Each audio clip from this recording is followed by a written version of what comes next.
हमारे साथ मौजूद है प्रोग्राम के हिस्से में महताब हैदर साहब, फरहान बुखारी साहब, दोनों की मईशत के ऊपर बड़ी गहरी नजर है। IMF ये कह कर थक गया है कि अपने जो मुल्क के अमीर लोग हैं उनके ऊपर टैक्स लगाएं। IMF की जो इस वक्त मैनेजिंग डायरेक्टर थी, जब उनसे ये सवाल पाकिस्तान के हवाले से स्पेसिफिकली पूछा गया तो उन्होंने दोबारा इसी बात को दोहरा दिया। जरा सुनिए।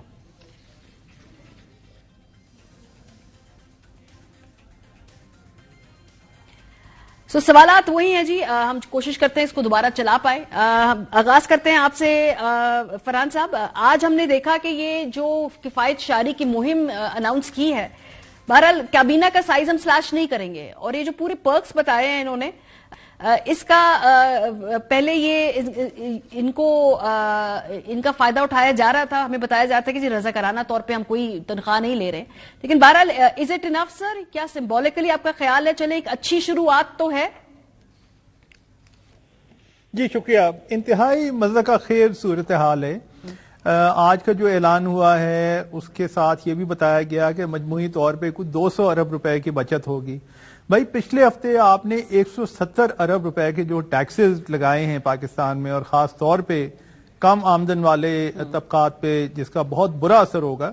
अगर आप एक हफ्ता पहले ही अनाउंसमेंट कर लेते, 200 अरब रुपए पहले बचा लेते, जरूरी तो नहीं था कि शुरू में जो पहली ज़रब है वो लगे आम लोगों को, और फिर उसके बाद जैसा कि आप जानते हैं पिछले चंद दिनों में इस पे कितना एक वावेला मुल्क में हुआ है, लोगों ने तनकीद की है।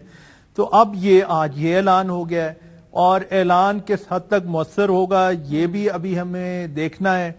ये ना भूलिए कि पाकिस्तान में कॉन्फ्लिक्ट ऑफ इंटरेस्ट एक इस्तिलाह इस्तेमाल होती है, यानी कोई शख्स पब्लिक ऑफिस में आके फिर वो अपना मनसब इस्तेमाल ना करे अपने जाती फवायद के लिए, वो यानी वो सूरत हाल या वो कवानीन या वो एक तर्ज बहुत कमजोर है। और इस पस मंजर में जैसे कि आपने पहले फरमाया, बात तो तब बनती है अगर आज ये ऐलान हो जाता है कि जी 50 लोगों को घर भेजा जा रहा है, 85 में पता नहीं ऐसी क्या मजबूरी है, क्यों नहीं कर पा रहे हैं? और जी बिल्कुल बिल्कुल, और ये तो समझ नहीं आता कि ये इतने लोगों का आखिर रखने की क्या वजह है।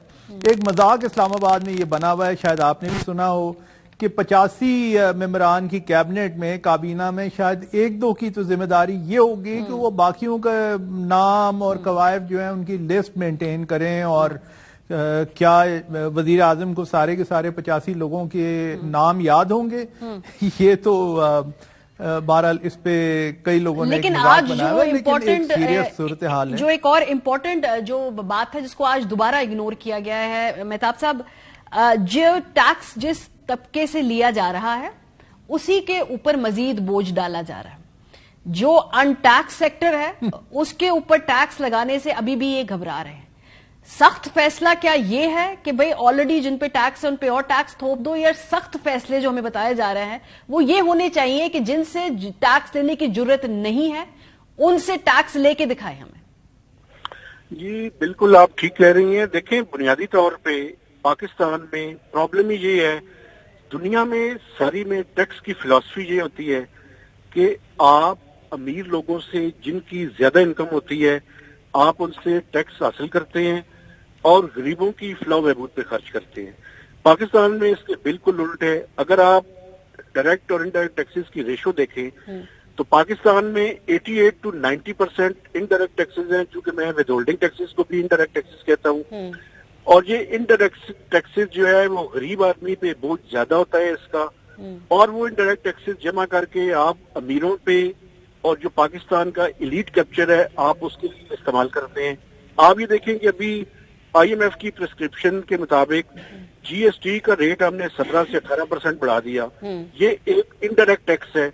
आप बजाय डायरेक्ट टैक्सेस पे जाने के कि जहाँ पे अमीर तबका पैसे बना रहा है आप वहां पे टैक्स नहीं लगाते, बल्कि आप इनडायरेक्ट टैक्सेस के जरिए उसी बात को जो है वो जारी रखे हुए हैं। तो बुनियादी तौर पे ये पूरी की पूरी फिलॉसफी ही फ्लॉड है। और IMF पे भी मैं आपको कहूंगा कि IMF एक तरफ कहता है कि अमीरों पे टैक्स लगाएं, लेकिन जब प्रैक्टिकल बात आती है तो वो GST में इजाफे की बात करते हैं, क्योंकि GST में इजाफे से फौरी तौर पर टैक्स मिलना शुरू हो जाएगा। तो बुनियादी तौर पे IMF की प्रिस्क्रिप्शन भी गलत है। اور جو ہم یہاں پہ اقدامات کر رہے ہیں وہ تو غریب نچلے اور جو عام طبقہ ہے اس کی کلنگ کے مترادف ہے، کیونکہ اس کی وجہ یہ ہے کہ آپ یہ دیکھیں ایک ایسے وقت میں انڈائریکٹ ٹیکسز کو بڑھانے کی بات ہو رہی ہے جب فوڈ انفلیشن 40% ہے اور جنرل انفلیشن 26.7% ہے، اور یہ بتایا جا رہا ہے کہ یہ 30 اور 35% کو ٹچ کرے گی کڑاکے نکل تو رہے ہیں ایک ایسے ٹائم میں جب اسٹیگفلیشن کا شکار ہے، لو گروتھ ہے، ہائی انفلیشن ہے، آپ اوپر سے مزید ٹیکسز لگا سو رہے یہ ہیں۔ جو آج کفایت شعاری کی مہم اناؤنس کی ہے مہتاب صاحب، اس سے کیا فرق پڑے گا؟ کیا یہ سمبولک ہے یا اس سے کوئی خاطر خواہ ہمارے پاس کتنے پیسے بچیں گے؟ یہ جو سب باتیں آج ہمیں بتائی گئی ہیں، یا یہ وہی آبویسلی یہ ہم کب سے سن رہے ہیں؟ میں وہ تصویر آج دیکھ رہی تھی، ضیاء صاحب بھی ایک زمانے میں سائیکل پہ آیا کرتے تھے، وہ اس وقت سے ہم کفایت شعاری کا یہ جو کچھ عرصے بعد کیمپین لانچ کر دیتے ہیں۔ دیکھیں بنیادی طور پہ یہ پرائم منسٹر کا اپنا انیشیٹو تھا کہ انہوں نے نیشنل آسٹیرٹی کمیٹی بنائی ایک بڑے ہی اچھے بیوروکریٹ ناصر کھوسا صاحب کی سربراہی میں۔ اب مسئلہ یہ ہے کہ اگر پرائم منسٹر ان کی ریکمنڈیشنز کو پوری طرح سے امپلیمنٹ نہیں کرتے، چونکہ اس کمیٹی کی رپورٹ میرے پاس ہے اور وہ کمیٹی کی رپورٹ یہ کہہ رہی ہے کہ یہ کم از کم 700 سے 800 بلین روپے کی بچت جو ہے وہ ہونی چاہیے، اس سے زیادہ کی بات وہ کر رہے ہیں۔ آپ 200 ارب روپے کے میجرز لے رہے ہیں، اس کا مطلب یہ ہے کہ آپ نے کمیٹی کی پوری رپورٹ پہ امپلیمنٹیشن نہیں کی۔ ٹھیک ہے شاید اگلے بجٹ میں آپ کرنے کا ارادہ رکھتے ہوں، لیکن فوری طور پہ جو ڈیسیژنز انہوں نے کہے تھے ان پہ آپ عمل درآمد نہیں کر رہے۔ اور سوال یہ ہے کہ فرحان صاحب اب الیکشن میں جانا ہے، ظاہر سی بات ہے جب آپ یہ ساری پیٹرول گیس بجلی کی قیمتیں بڑھائیں گے تو آپ کا الیکٹورل نقصان ہوگا۔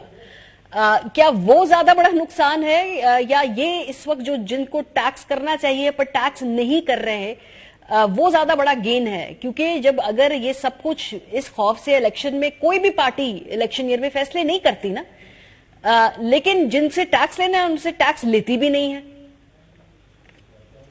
آپ کے سوال کا جواب جو ہے وہ منحصر اس بات پہ ہے کہ آپ کس کے انٹرسٹ کی بات کر رہی ہیں۔ اگر یہ جو پی ڈی ایم کی حکومت ہے جس میں نون لیگ قیادت میں ہے ایک طرح سے، اگر ان کے انٹرسٹ کی بات ہے تو ظاہر ہے وہ سیاسی طور پہ مشکل فیصلے نہیں کریں گے، لیکن ایسا کرنا، یہ راستہ اپنانا ملکی معیشت کے لیے اور ملکی مستقبل کے لیے یہ تباہ کن ہے، کیونکہ ملک میں اس وقت جو معاشی صورتحال ہے کچھ سخت فیصلے کرنے کی ضرورت ہے۔